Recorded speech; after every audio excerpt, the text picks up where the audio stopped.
DOH Bicol pinatanidan ang publiko na maglikay sa impeksyon na darakan tubig baha, siringkan leptospirosis. Ahensya nakarehistro nin 85 kaso kay ni ngunyan sa ng taon.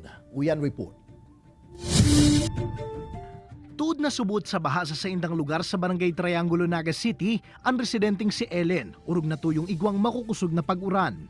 Aminado mang apektado, maginan sa iyang sadit na tindahan. Dahil niya masubot ikukompromiso ang sa iyang salud, kun kaya tuyong nagbabaha. Nagsusulod siya rin proteksyon siringkan bota. Gamit po kami ng buta.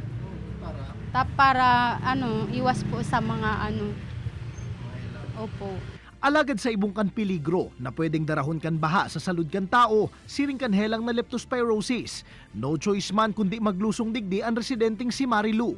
Iyo po, arami man po yan. No choice lang po talaga kami. Talagang malusong ka. Dawa anong gibuon mo, malusong ka. Lalo itong mga harali dyan sa looban. Maamansindang ibang agihan, digdiyo. Basado sa datos kan DOH Bicol, nag-abot na sa 85 ang nairehistrong kaso kan leptospirosis sa bilog na rehiyon pon Enero hasta Hulyo ngunya na taon. 11 digdi ang nagadan. Ang leptospirosis, sarong klase nin infeksyon na darakan leptospira bacteria na nakukuha sa mga ihikan hayop arog kan kino. Kung kaya delikado ini para sa mga taong igwang lugad na na-expose sa kontaminadong tubig baha. So, pero kung palagi po talagang binabaha ang inyong lugar, dapat handa tayo sa ganitong mga proteksyon. Pag hindi po umuulan, siguraduhin po kung po pwede ayusin po agad ang drainage ng inyong lugar. Number 1 po kasi na hindi ma-stock yung tubig. Yung po talaga yung dapat walang tubig na nasa stock.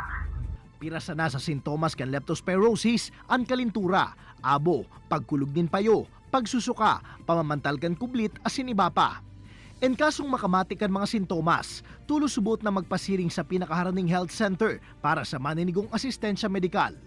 Pigiin kami narman ang publiko na magsulot nin bota asin anuman na proteksyon kung malusong sa baha. Kaibanan si Jovel Obiso, Jesse Cruzat, Balitang Bicolandia.